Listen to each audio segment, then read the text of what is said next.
I think everybody's going to love this film. Yeah. I do. I think it's going to be a loved film. Wow, that is Whitney Houston in her final interview on Access Hollywood on the set of Sparkle, just 3 months before she died on the eve of the Grammy Awards back in February. Well, the movie opens on Friday, and the Grammys Museum is paying a tribute with Whitney Houston, a special exhibit here in Los Angeles. Right now, we're with the director, Bob Santelli, the director of the museum, I should say. Good morning. Good morning. Good morning. Let me just ask you very quickly, when it came to gathering these items, who did you reach out to in Whitney's family that helped pull all of this together? Well, we went right to the family because we have a relationship with the family, and we went to Donna Houston and Pat Houston. Pat managed Whitney for a period of time, and Donna's a relative.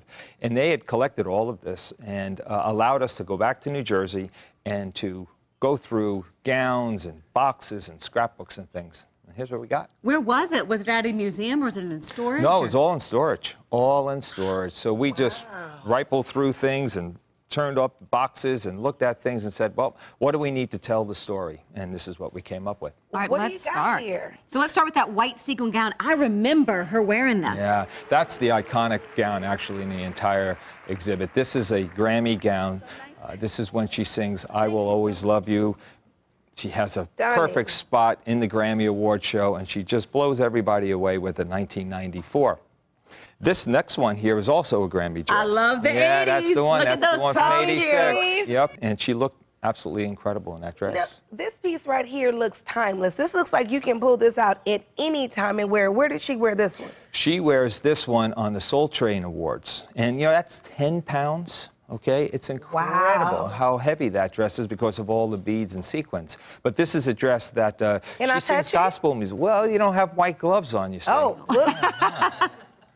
So anyway, yeah, that's with BB and CeCe Winans. She sings a gospel song and shows another side of her because we've got to remember, Whitney came up through the church in New Jersey. I love it. All right, tell me about the red dress over here with the I remember all these, but I don't remember where they were from. This one here is the Billboard Awards, okay, and she wears that and looks absolutely stunning. And I think it's an amazing, amazing dress. And it showed another side of her. She looked very good in red, and she wore it often.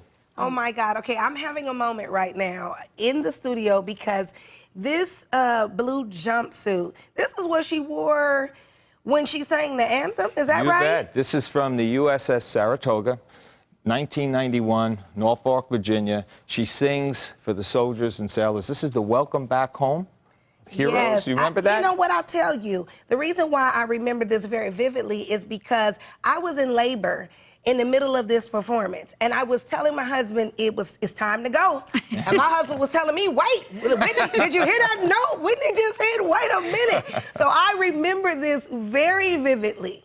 And nobody looked better in a jumpsuit. Oh, I mean, she looked so great in that thing. Or sang better in it. That's true. I think I'm gonna go buy me a jumpsuit today. Tell me about the pictures. I love looking at this. Yeah. Let's start with this scrapbook. I just think it's so neat that she put that together herself, like clipped out articles of her and glued them in there. There were a lot of scrapbooks. Some of the scrapbooks came from fans. Other scrapbooks, this one here is all of her modeling career.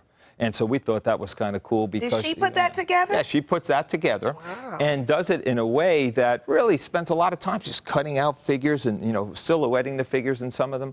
And then there were others all about her albums, all about her tours, etc. Lots of things we found coming in from fans. Of course, you know, stuffed animals and things like that. She was very popular with fans, were fan clubs, etc. Well, I actually went down to the Grammy Museum and I saw... It said, you know, they were doing something, a tribute to Whitney, and I walked up, and you could hear all this hard rock and heavy metal music coming out. And I was like, that's not Whitney, what's going on in here? And I was early. Yes, you were. So tell me, when does this open? When does it start? It opens tomorrow. The family flies out tonight. We open tomorrow with a big celebration at the museum. And then, of course, the following day is the premiere of Sparkle. So we kind of tied it together. Perfect timing for that. It's actually hard to watch that interview. I felt like that was her comeback. The photographs here, that's when she was known as Nippy. And when you read anything, it just seems like such a happy childhood that she had. Oh, yeah.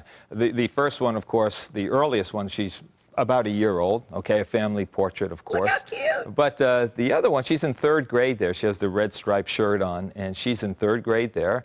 Her prom picture, which is really kind of nice. Where's the date in there? She's missing the date. Yeah, exactly. That's when she was at an academy, Mount St. Dominic Academy in Caldwell, New Jersey, and she very small class, about 25 or 30 kids in that private school.